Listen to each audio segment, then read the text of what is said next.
tak macam mana? Saya baru saja lapaskan cerai kepada isteri kedua saya, Baiti. Dah lama dia tuntut. Aku Ustaz. Aku bertakwa. Saya berjaya bebaskan diri dia daripada belenggu. Saya ni mungkin akan habiskan sebahagian hidup saya dalam penjara. Apa lagi yang saya ada? Awak bagi balik Batu Khadijah pada saya. Saya nak jenamakan semula. Penjara ni cumalah hukuman dunia. Buku catatan untuk Haikal. Okay, selamat semua. Kita bertemu lagi dalam reaction drama Doa Yang Terlindung. So, dah masuk episod akhir. So, kalau korang tengok klip yang di awal reaction ni, korang boleh nampak yang Irfan dah mula dijatuhkan hukuman penjara.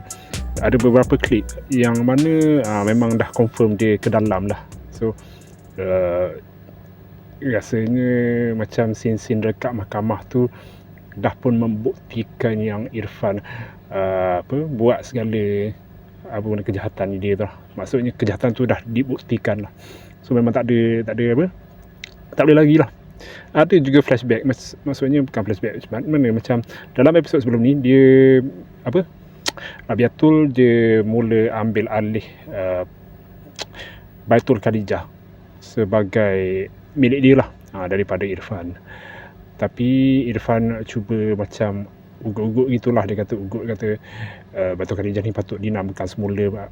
Dia masih lagi nak main psikologi, macam nak ambil Baitul Khadijah lah. Dia kata perlu diberi brand, ditukar nama ke, sebab image dia dah kotor, image dia dah tercalar teruk. Tapi Rabiatul balas punca Baitul Khadijah tu tercalar sebab Irfan sendiri yang memburukkannya. Lepas tu adalah dalam masa scene dalam penjara, saya rasa confirm lah dia masuk penjara. Irfan mula dibayangi oleh dosa-dosanya.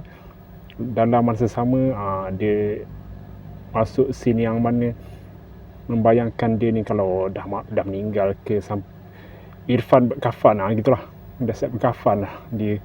Satu lagi adalah komen katanya patutnya dia dihukum gantung. Tapi hukum gantung ni biasanya kalau kes yang melibatkan kematian lah, pembunuhan. Maksudnya saya rasa tak tahulah kalau Irfan ni ada bukti menyebabkan kematian. Tak ada kot. Sebab dalam episod sebelum ni Rabiatul kata semua benda jahat Irfan dah buat kecuali bunuh orang je. So kalau kes macam rogol ke apa kan gitu, kes tu biasanya masuk penjara je. Dia belum sampai ke tahap tali gantung.